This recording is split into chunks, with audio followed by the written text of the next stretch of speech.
How's it going, everyone? On today's episode, got a couple nuggets for you here. Denver is beating up Miami. I told you they were gonna, and I'll tell you one more time. Also, who exactly Denver and Jokic remind me of? It's uncanny. I'll also let you know exactly what the Miami Heat can do and need to do in order to make this a series, because there's really only one way to do it, and it's probably not what you're thinking. And lastly, I got some fun videos for you. Don't go skiing ever.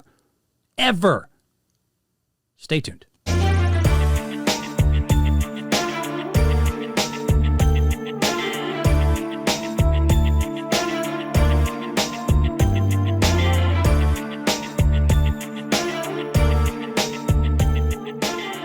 What's up, everyone? It's the Tricky Guy Sports Podcast. It's your host, Brent Bilski, a.k.a. Double B. Let's hop right into today's schedule. The Denver Nuggets made easy work of the Miami Heat.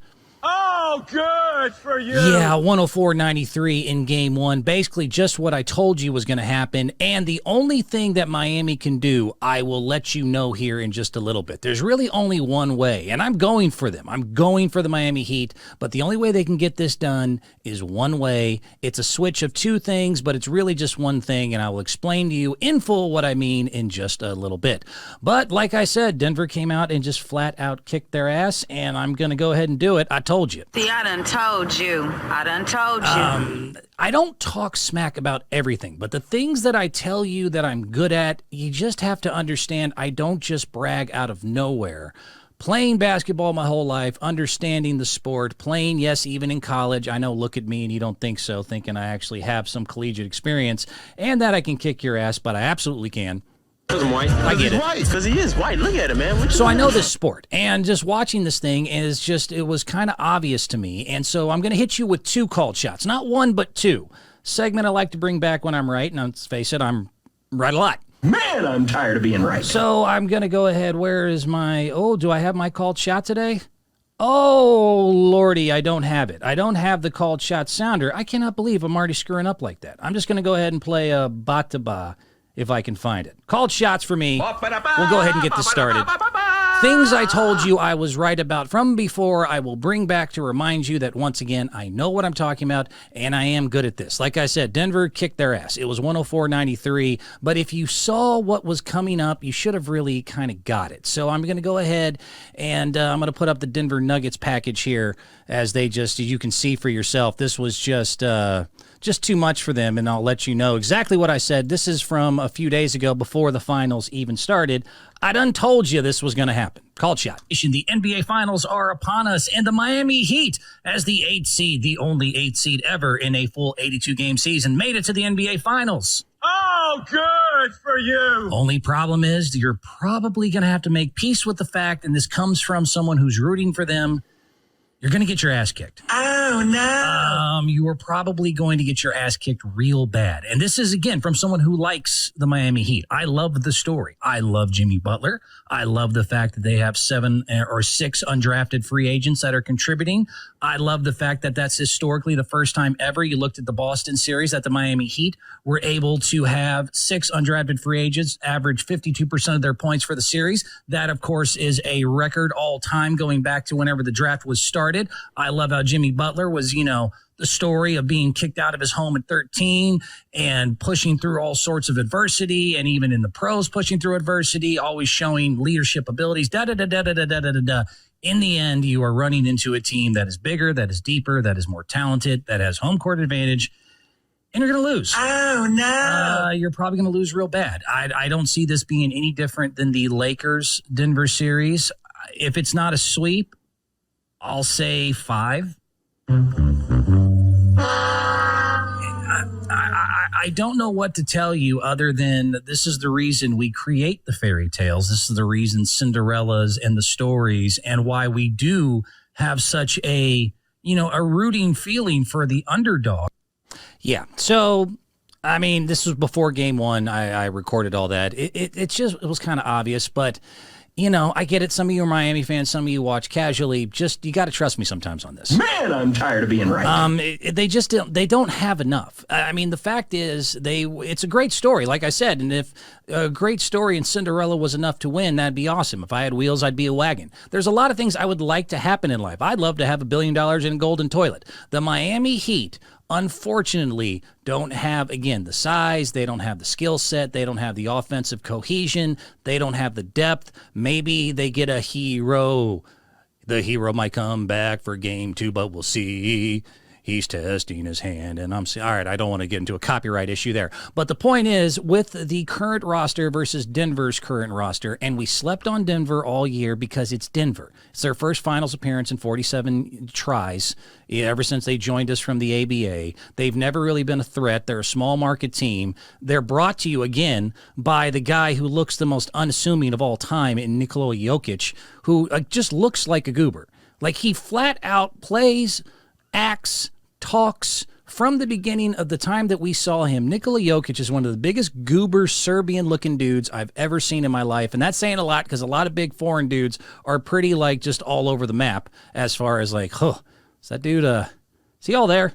Is that one, is he a big guy on a short bus? Like, I don't want to be rude, but, you know, he's unassuming. The way he plays is unassuming. I mean, and we showed one from the previous podcast as pre-draft videos. I mean, yeah, going from the jump, there's no way you took a look at this dude and said, oh, yeah, this guy's the next big thing. This guy is going to be the best basketball player in the NBA, arguably for 3 years in a row, and be able to cruise to an NBA championship in Denver, the small market. Take a look. I mean, look. This was in pre-draft, and again, I'll just translate for you. Yeah. And you know, but I like it to dribble ball good. I put ball basket good. I like donuts. Someone punched me in the eye. I think I got punched in the eye by my pet monkey. I like monkey eye banana. Yeah, I like banana good. I mean, look at this. This is the best player in the league. Yes. That big, goofy bastard is one of the best NBA players currently running. The Denver Nuggets, they just won this thing outright. They want. And he's back. I dribble good, dribble real good.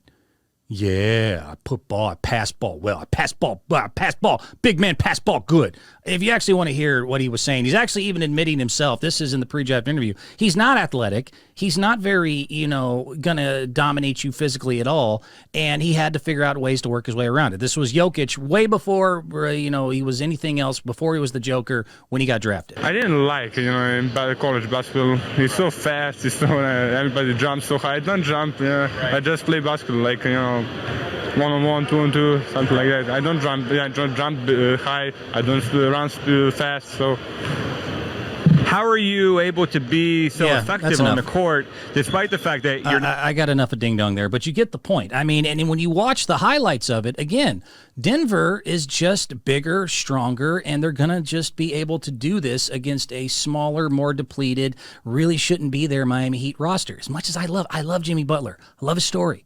Love everything about him. Love the Miami Heat. Love the 6 undrafted free agents. Love Coach Spoelstra.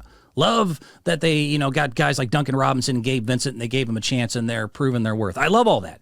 Fact is, you're just going against a team that's bigger, stronger, better, and overall more skilled with more offensive cohesion. When you watch these, what happened, and I'll just show you a couple of the clips here. Because, look, they were up 24.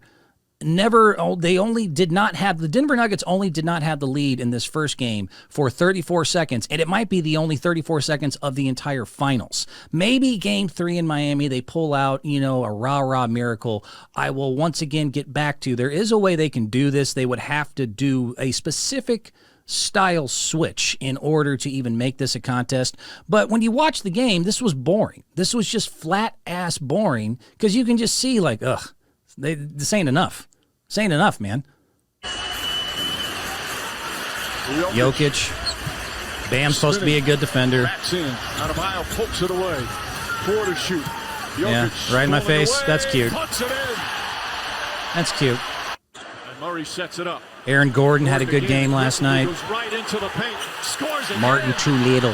He too little. 4 field goals already. We played just over 5 minutes. How many times we've seen early in this game the Denver Nuggets taking advantage of the size and strength. Get a timeout. And here's the first standing ovation of the night. Denver fans were going nuts. Going absolutely nuts. Oh, Zeller, you big, bald, goofy. Here, take that. Jokic gets inside. Zeller takes a tumble. Bam Adebayo. Joker fans. Ovations pouring down on these Nuggets.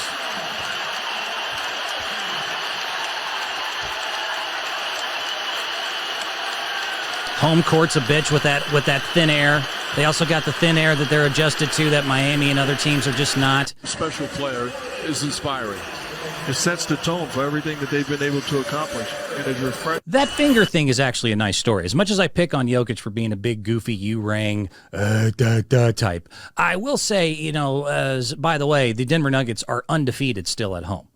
Undefeated still at home, and yet somehow with home court, this 8th seed Miami is going to kick their ass. I come back and win this thing. Can't even be mad at them. They're just better. Actually, I'm not even mad. That's amazing. And I'm not even mad at that. So a lot of people have been seeing him do this. So during the games after they win, Jokic points to the crowd and points at his ring finger. Now, even I made the mistake of thinking, oh, he's doing like a we want to win the ring championship to his family things. Not even it. The price is wrong, bitch. It's actually a sweet story. Actually, what's going on is, for one, Jokic has been married to his high school sweetheart, and, I mean, someone's got to love that big, ugly guy. It's what it is. And he wears the wedding ring. He ties it on his shoe. So each game, he ties his wedding ring on his shoe. And that's something he picked up from an old Serbian teammate in order to kind of remind himself of what's important, stuff like that. And also, when he goes and points to his ring finger, he's pointing to his daughter, his cute little 2-year-old, and she does it back. Now, I made the mistake of thinking, oh, that's like, oh, we're going to win a ring, I'm going to win one for you, something like that. No, turns out it has nothing to do with basketball. It's actually just something, he sings her a song, some Serbian song. I think he goes, you like ring, I like ring, I win things, ding, ding. I don't know what the lullaby is, and I don't speak that language. But it's just a sweet little gesture to he's just very family-oriented. He's a good dude. I like him overall as a person. He's not much to listen to, not much to talk to. He's just a very unassuming, kind of quiet, just kind of type of guy there.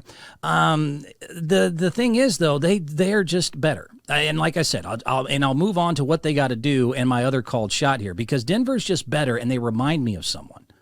They remind me of someone else. So this is my second called shot because, again, I know what I'm doing, and I'm very good at this. So, see, I done told you. And this time I will go to the video. The video will show it, but you can listen right here if you're listening on Spotify as well. This was from about 3 weeks ago. 3 weeks ago when I started really watching Denver, and I was like, what am I missing with this team? What is it about this team that is the first team in the West that is 12-3 in the postseason? Well, this was even before they were 12-3, but rolling through the postseason, about to sweep the Lakers, I believe, or maybe they had just started the Lakers series. But they reminded me of something. They reminded me of someone. So again, this is from 3 weeks ago, and I'll just revel in my rightness one more time because I am cocky, but I need reassurance. So therapists are still trying to figure that out. Second called shot, who did Denver remind me of from jump? I told you this 3 weeks ago. Championship teams have some sort of identity. It's hard to be good at everything but great at nothing. Warriors shoot well. Lakers are great defensively. You look at the bad boy Pistons would beat you up. You know what I mean? Like almost every championship team, if you go throughout history, had something they could hang their hat on. And what can Denver hang their hat on? You know what? They're consistent. They are consistent, and they remind me of a team that I can't stand from a long time ago. They're the Spurs. They're the new age San Antonio Spurs. And I hated the San Antonio Spurs. But they're Jokic and Duncan almost correlate beautifully. They are both non-athletic, unbelievable MVP caliber leaders of their team that the entire team kind of goes through on their identity and the way they do things. They're team oriented. As you looked at their last victory over Phoenix, they had 5 guys, including one of their bench players, with 25 points with 10 points or more. They are not going to streak. They're not going to, get up a lot, get down a lot, but they're just going to water eroding rock. They're just going to kind of consistently stay there and not get unpoised, and they're just going to keep grinding at you and hit you and just wear your ass down, all led by their unathletic, unassuming center superstar that's probably a little bit dirtier than you think. And that's what I hated about San Antonio. I hated the San Antonio Spurs. They had this kind of squeaky image led by their doe-eyed, slow, aw shucks, You wouldn't really recognize the 39 points Tim Duncan would drop, but then you'd go over and rewatch the game. It'd just be jump hook here, little jump shot there. It would never be highlights. So they are so San Antonio Spur-like. I was looking at, they were trying to show from one of the games, Jokic, quote-unquote, highlights. Look at these. These are very Duncan. All right, so that's from 3 weeks ago. That was all the way back to the Phoenix series. So, I mean, like I said, I know basketball, you just have to trust the process a little bit, pun intended. I am the smartest man alive! I mean, and what am I missing? What was I missing from that comparison to now? Matter of fact, their own team is starting to embrace that role. They're the small market team led by the big, slow, doe-eyed, unassuming center that somehow is able to navigate an entire game. You don't remember the 38 points and 12 assists that he had, but somehow they're up there on the box score. You don't think much of the guys around him. They don't look like much either. The Jamal Murrays of the world, the Bruce Browns. They got just a long bench of guys that all seem all right, but yet somehow together and with their coach and their style, they don't get up, they don't get down, they just wear you out, and just little shots here and little shots there. And, after the game, they're pointing to their daughters, they're singing lullabies, they seem like such sweet little angels, and they're not, they're killers. And if you mess around, they will kick your ass. And that's so reminiscent to what I remember and what I couldn't stand from the San Antonio era. We might be entering. Look, I'll get into it in another podcast as far as next year, Sacramento, Memphis, Milwaukee's going to have a new coach. Golden State still needs a center. Lakers are still one piece away, and they're going to have to make a big trade. You might have to get used to the fact that Jokic and the Denver Nuggets could possibly be the next San Antonio Spurs franchise, where almost every year for the next 5 to 10, they're just going to be there, and they're going to be around, and you're not going to like it. Oh, good for you! And they still might beat you. And again, all at the head of the snake by the big goofball in the middle, Coach Malone. So this is just yesterday or the day before. So I said this a few weeks ago. He's now, obviously he's the coach of the team. He's probably been maybe thinking about this, but this is now being said out loud. Other people are starting to go, it is Duncan and Spur-like, isn't it? It is Duncan and Spur-like, isn't it? Coach Malone, before Game 1, spoke on this specifically, and it's interesting. It also just reinforces the fact that I did 2 called shots today because I call a lot of things right. Nugget fans everywhere, even back home in Serbia, I think they appreciate and respect him for that. He's not trying to be something he's not. He's not trying to create a narrative other than, I'm Nikola Jokic, I play for the Denver Nuggets, I'm going to do everything I can to help our team win. And I'm going to do it with class, I'm going to do it with professionalism, and I'm never going to make it about me. That's a rarity. I often make the comparison, and I never coached Tim Duncan, but just from coaching against him and hearing stories about those that have been around him, Tim Duncan was a selfless superstar. And I look at Nikola Jokic in the same vein. I think Nikola Jokic is a truly selfless superstar, where it's not about him. He's not looking for people to look at me, tell me how great I am. He's almost embarrassed by the attention. He just wants to be one of the guys in the locker room, have fun, work hard, and win. And that's the one thing that motivates every one of us, is that we have yet to win a championship. And that's why we're excited to be here, but know that we have a ton of work to do. And this is going to be the hardest challenge that any of us have faced in our NBA careers. So, yeah, like I said, basically reinforcing everything I just told you. I know what I'm doing. See, I done told you.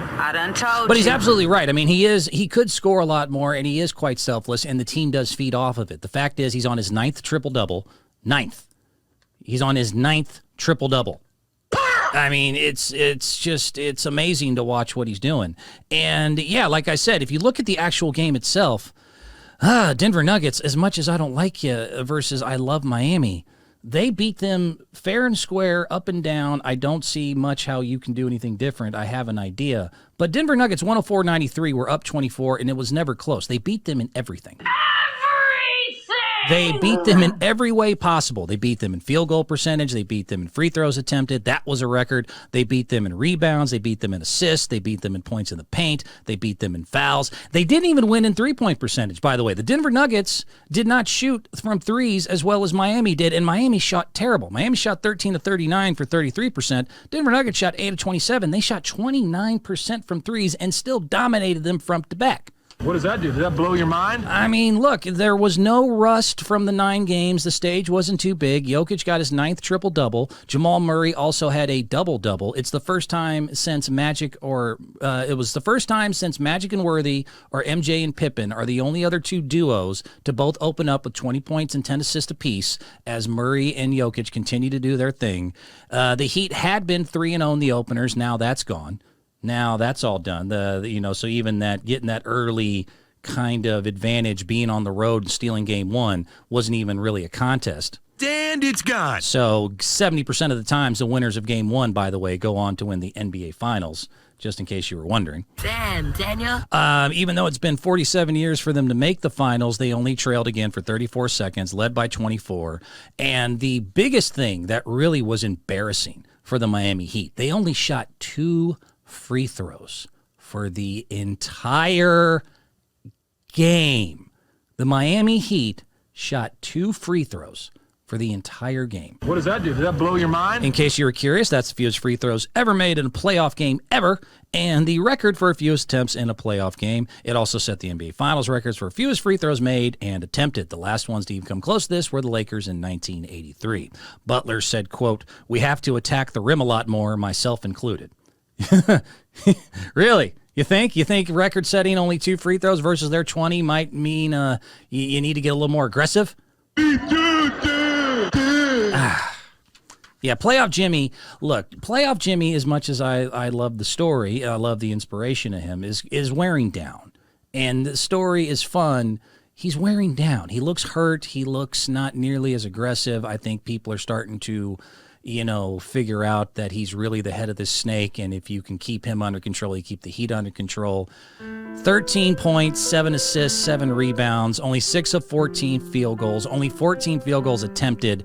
He's now averaging less than 20 points for the last 5 games. So go back to the Boston series and add last night's game. He is now averaging under 20 points a game, way different from the 36 or whatever it was he was averaging in the Milwaukee series, and even still better or worse than what he was doing in Boston and the series before that against New York, averaging like 25 a game.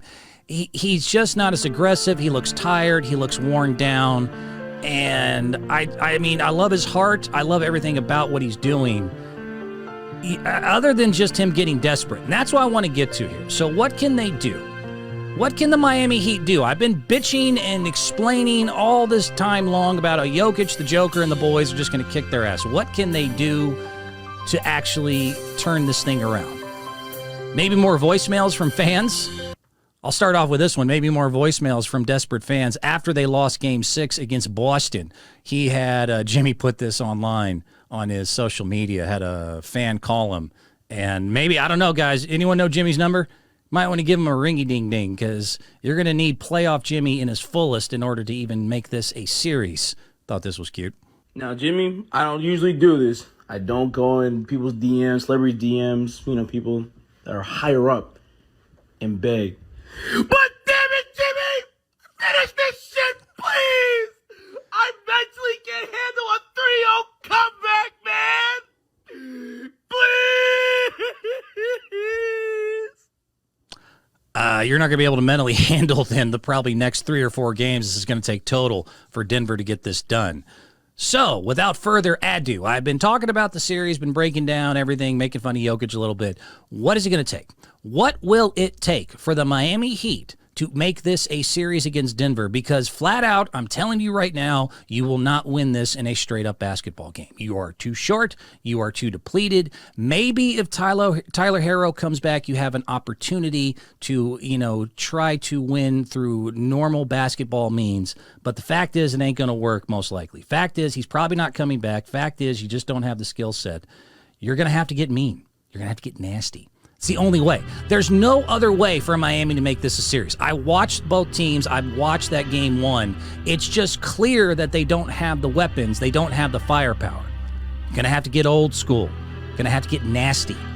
You're You're going to have to bring out the dog, man. That's really it. You're going to have to start hitting them. You're going to have to make these games ugly. You're going to have to slow these things down. You're going to have to definitely get to the free throw line more than 2 attempts and set an all-time record for lack of aggression going to the paint. You cannot shoot 39 threes in a game against Denver, who is just going to consistently come at you. You can't let Jokic and them get to their spots so easy.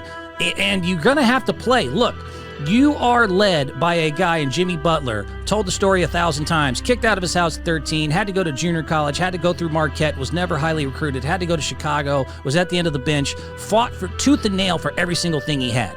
Followed by his Island of Misfit Toys, his 8th seed, the only 8th seed ever to ever make the NBA Finals in an 82-game season. The only one that else also did it was the Knicks in that shortened season. So, I mean, you're a miracle team of Cinderellas. You got 6 undrafted. Who gives a damn who they were free agents around you?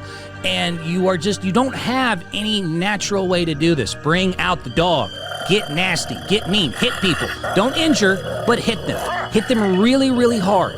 Get them pissed off. Get them mentally out of the game. Slow down the possessions.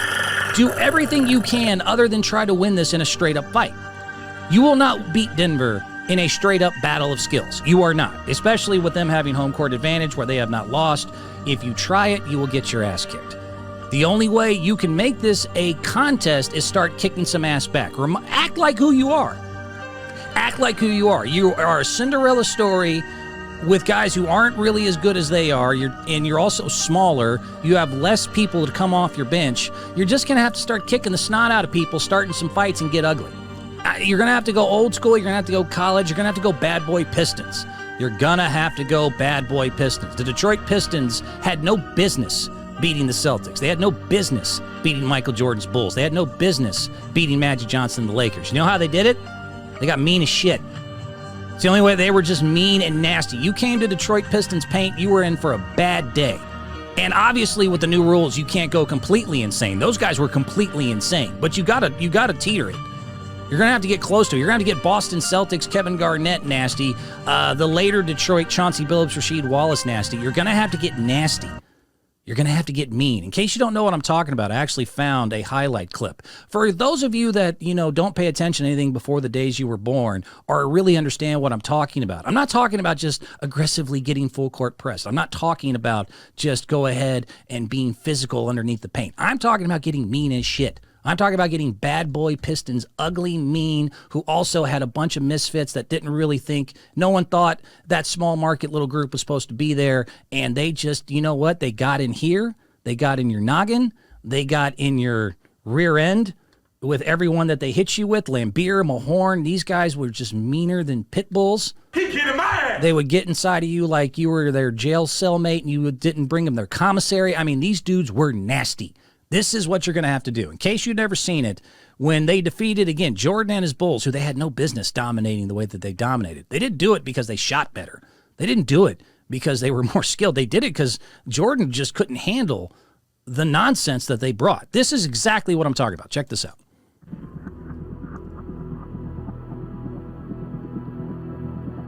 They had the Jordan rules, obviously, but I mean, this could be the Jokic rules, the Murray rules, anyone who comes in your paint rules. And just constantly just hitting them. After the plays, arguing with them, getting them mad, getting them pissed off. Oh, you want that layup? I don't think so. Think about that the next time you come in here. Every time they go up for a layup, you're going to have to hit them. You're going to have to bring guys off your bench. You're going to have to knock them down. You're going to have to grab their arms. You're going to have to lay into them with your hips. Again, you don't want to injure, but you want to bruise. You want to put them down on their ass a little bit.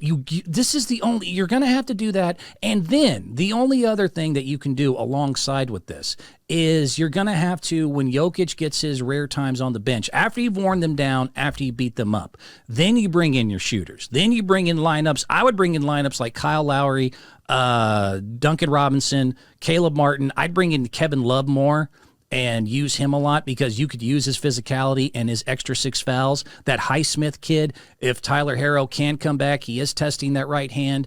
And you're going to have to go from ugly to about 4 or 5 minute waves of when Jokic is on the bench, go small and see if you can get hot from threes.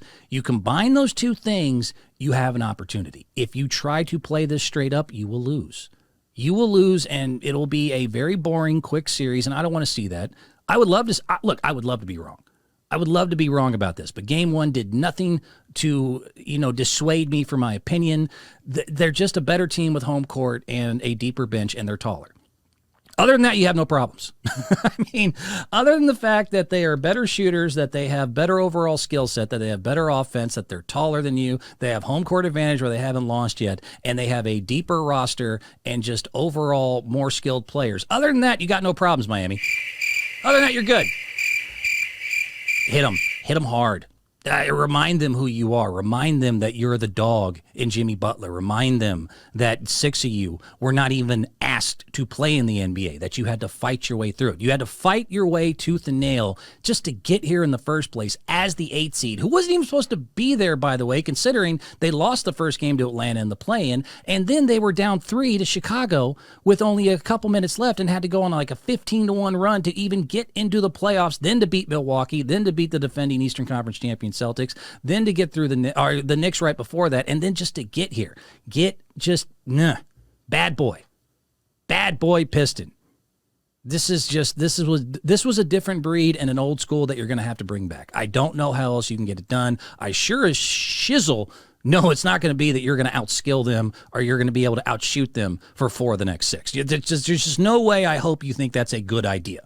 And as I've already pointed out a few times today, I've been right to the point of boredom about this. So we shall see going forward. Hopefully game 2 will at least be a contest. Maybe, the other thing with Jokic, he slows down. You can also, besides beat him up and piss him off, if you can keep them around the fourth quarter, I've seen this happen a few times to Denver, especially Jokic. I don't care what anyone says.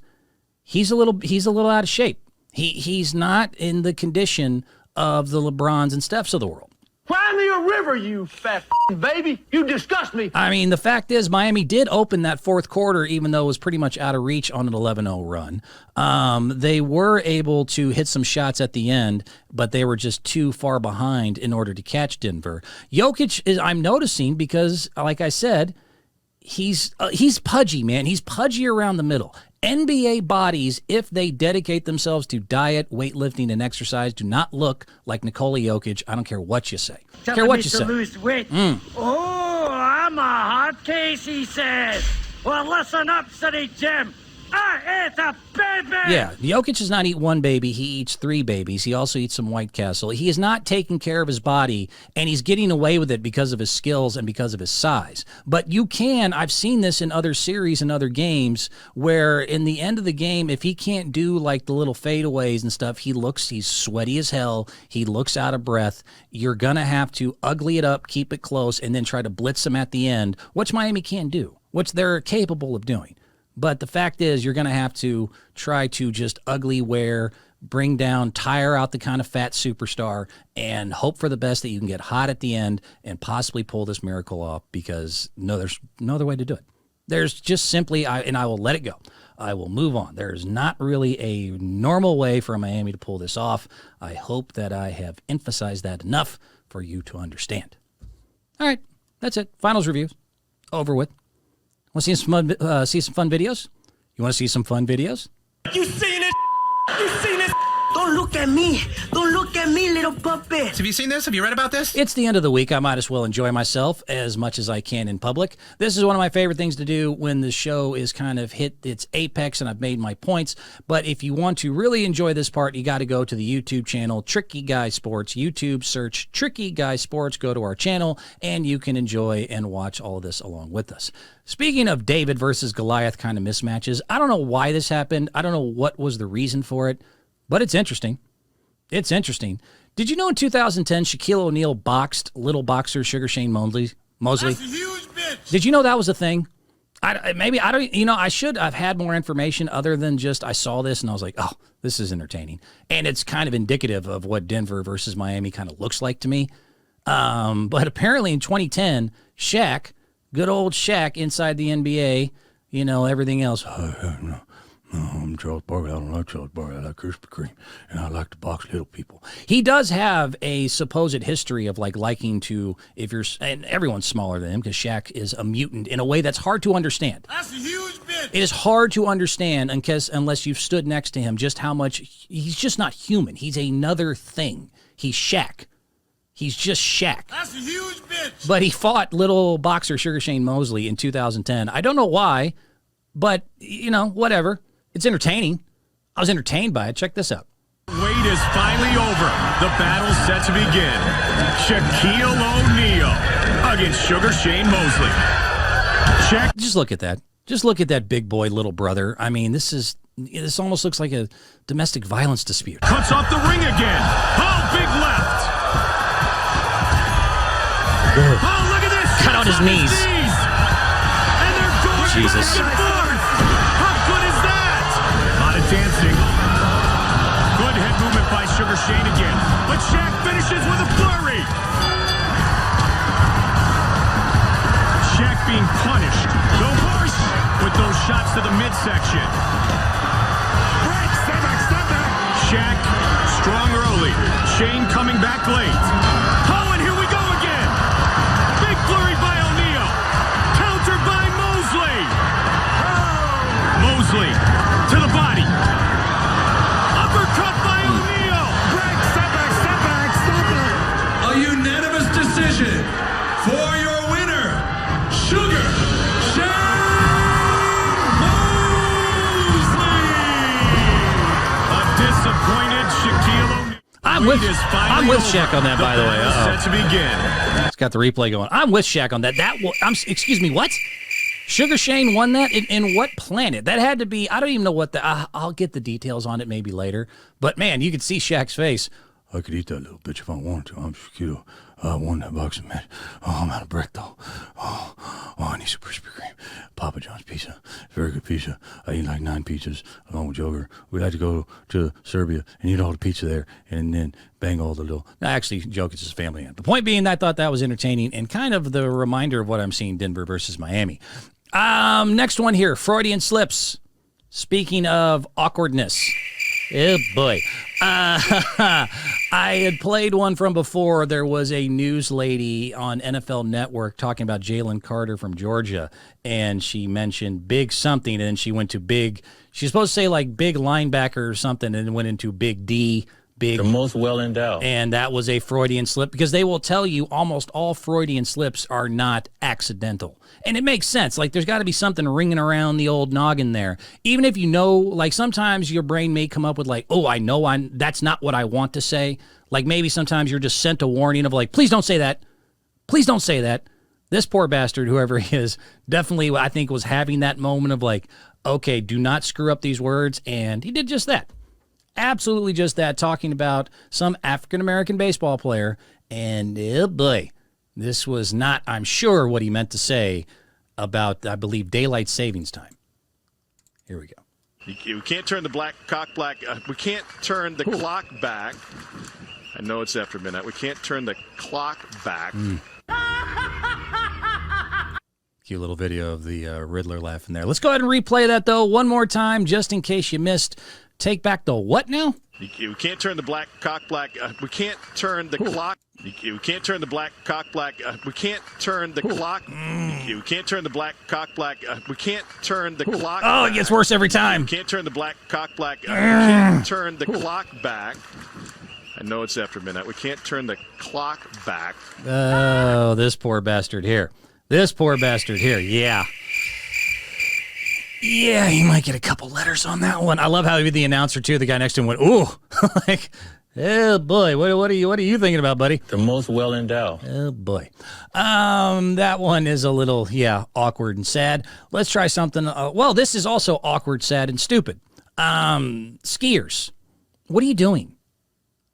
Honestly, people who ski for fun. People who, for fun, and I've tried skiing, it's a stupid idea. If I was to present to if skiing never existed and I presented to someone, hey, I'm going to take these 2 pieces of wood. I'm going to file them down into like 6-foot long, flat, the most like if you took a skateboard and just stretched it out almost to 2 inches thin. I'm going to put both of those on your feet. You see that big mountain? You see all the trees and all the danger there? And you see how it's covered in ice right now? And how that creates a lot of, slick ability to go quickly. What I'm going to do is I'm going to strap those 2 pieces of wood to your feet, and I'm going to slide your goofy ass down those things, and hopefully you can avoid all the rocks and natural things that are just brought out by Mother Nature that could kill you at any point in time. And this is entertaining. By the way, you're going to have to pay me like $1,000 for this and stay in some little log cabin. Would you like to do all that? I don't think most of us, if presented that, would have said yes to it. I ain't got a good brain. Some of you, and let's face it, a lot of you are a certain persuasion. It's all right, because it's all right. Apparently do this for fun. Not only do you do this for fun, you like to find the hills that are the most dangerous. A normal, nice ski slope is not good enough for you. No. It goes by levels. It goes from blue to green to black, then there's double black, and there's like, what the hell are you doing? And please, God, you have a family. Color, I don't know what that is. Whatever that one was, that was this guy. And I don't really feel bad for people that do really stupid, dangerous things, and then stupid, dangerous results are what occur. So some skier somewhere with one of the GoPros on his head was thinking, hey, let me find one of the most dangerous mountains I can think of and try to glide down it with 2 wooden sticks, and didn't go well. Because, yeah, this is a stupid overall idea. I have no idea why this thing is so popular. 1,000-foot slope, Aspen, Colorado. I mean, that's just a mountain. Nothing about that tells me slide down this with no brakes and no, cushion around me. No safety at all. This is fun. This is entertaining for him. Here he goes. And by the way, just as you're watching, look at it. I mean, is that fun? He's not even being able to slide down it. He's like barely moving. Like this. If I gave you a car and said, would you like to drive on an oil slick with no brakes, would that be something you go, oh, absolutely. That sounds like a great idea. Could I please just water plane 100 times in a row in a car? No! Some reason this isn't, so yeah, it doesn't go well.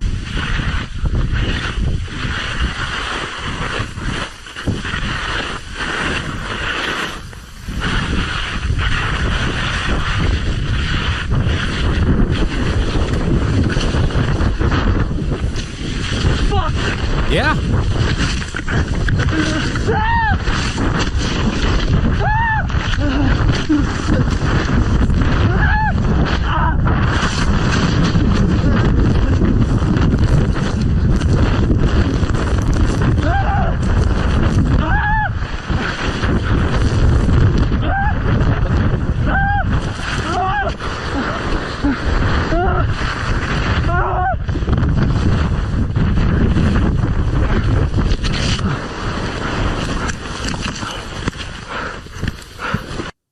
Sure, he just broke about, 9,000 bones. I bet his whole collarbone is probably behind him at this point. And it's gone. What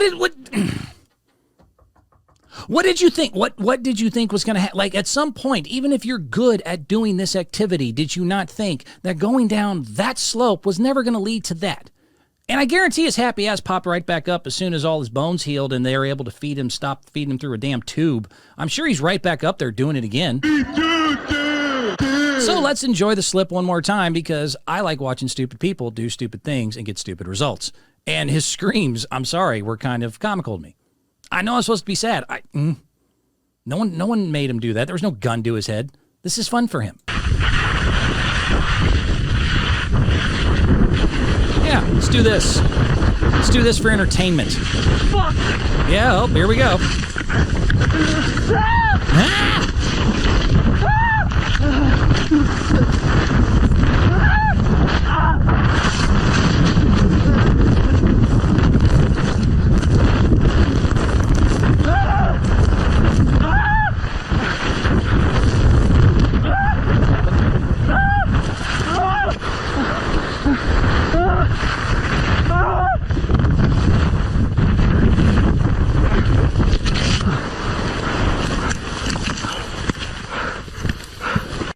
Seems all right.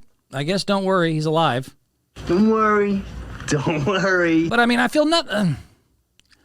You know what? We'll move on. We'll move on to something more fun. But don't do that. If you're out there, in case you don't have anyone to tell you, please don't do that for fun, especially on that hill. That just overall is gonna, I don't know, leave your ass stranded at the top and you at the bottom. I want some butt! That mountain's got plenty of butts claimed, I'm sure, including his. Animals. I like animals. I like ending on animals. Let's do ending on animals because animals are fun. Animals are cute. Let's look at cute animals and kind of sport related because I find it fun. Aaron Judge is kicking some major ass right now. The New York Yankees Aaron Judge after his 62 home run season last year for the Yankees, and that was huge because of being from Roger Maris 1961 and beating the record as we at least for now know so-called fair and square. We don't know about any roid issues or anything involving him, even though he is quite a big fella there. That's a huge bitch! And just signed his $360 million contract, was seen with his either hot wife or girlfriend walking down Rodeo Drive, buying God knows what, and is continuing to play baseball well, and he's got himself a cute little puppy named Gush. I thought this was cute. He had him out on the field with him. And when you're Aaron Judge, you can bring a dog, you can bring a lion, hell, you can bring an elephant out there. What are they going to do? Suspend you? You're the best damn hitter in baseball, maybe besides Ohtani. And Ohtani's probably better overall combined. And he is a whole nother. Shohei Ohtani is that dude. Shohei Ohtani is that one. But on just pure hitting the ball, there's no one better than Aaron Judge. And you just paid him $360 million. He wants to bring his dog on the field, fine. He can bring out half of the damn zoo whenever they're touring around and do that too. But who wouldn't mind this dog because he's such a cute little cutie named Gus. Aaron Judge and Gus. How about Gus, huh? Gus Judge. It's about as relaxed as I've seen Aaron Judge on a field, right? Wow. No, look at little Gussie. That's just all-time cute right there. Some dogs are just luckier than others. I mean, this dog gets... Yeah, I mean, that's a lucky dog. You don't want to be every dog. I was actually having a conversation with someone about what animal would you be reincarnated as. And at first I picked a bird so I could avoid, skiing down a mountain and breaking every bone in my body. But if I was it had to be a specific dog. I couldn't be just any dog, as Lord knows I might be in a shelter or in Michael Vick's backyard, and God knows what'll happen there. But if I could be like a millionaire's dog, that's a good life. It's a good life. It's a good day to be Gus. Aaron Judge and Gus is living a good one. Look at him, just happier. Gus, huh? Middle of Yankee Field, just hanging out. Gus Judge. Billionaire father. It's about as relaxed as I've seen Aaron Judge Aaron's, on a field, right? He's a little monkey boy. He's just stinky monkey boy. He's just stinky monkey boy named Gussie. Good boy. All-time cute right there. Some dogs are just luckier than others. I mean, this dog gets... Yeah, he's just one of the cutest little fellas I've ever seen there. So there you go. Shout out to Aaron Judge, the Yankees, and they're doing all right now. They're doing pretty good. The Rays, best team in baseball. Figure that out. Other cute animal ones. What else did I have in the animal world? Do I not? Oh, I thought I had the squirrel one. Maybe I don't have the squirrel one, so I will squirrel off into, this was nice. A paraglider was flying around because, let's just continue to do dangerous stuff. But a vulture, not exactly Gus, but it was cute. This little vulture popped up and just decided to join him. I don't know what language he's speaking, but I did enjoy it. Cruzão. Woo! What's up, buddy? You flying too? What are you, a pterodactyl? I'm a vulture. Go ahead and pop a seat right on your foot here. Sabe muito, hein? Sabe muito, hein? Ei, cara. Uhul. E aí, Uru? Se garante, hein, cara? Yeah, I have no clue what he's saying. I am a typical white American. I don't know nothing about no other languages, none. Hablo un poquito de español, but no sé como se dice, whatever he's saying over there. But that was, yeah. I mean, it's amazing. Birds actually are pretty, they're not dogs, but birds actually do have emotion. There's a whole stories I can tell you and bore you with. I've currently gone to this pescatarian diet of fish and vegetables. And one of the reasons I stopped eating birds, there's all sorts of videos. And maybe I'll find the one of the man that saved the chicken. I won't spoil that story. I won't spoil that. You know what? I'll come back. When I come back next week, after most likely Denver's up 0-2 or 2-0, excuse me, and Miami looks really screwed because they didn't go bad boy and they didn't get tough and they didn't do what they needed to do, I'm going to bring you the chicken video. If you're listening right now, I will promise you the next time I do a broadcast, I will bring you the chicken video because you need to learn more about birds, man. You need to learn more about the birdies out there.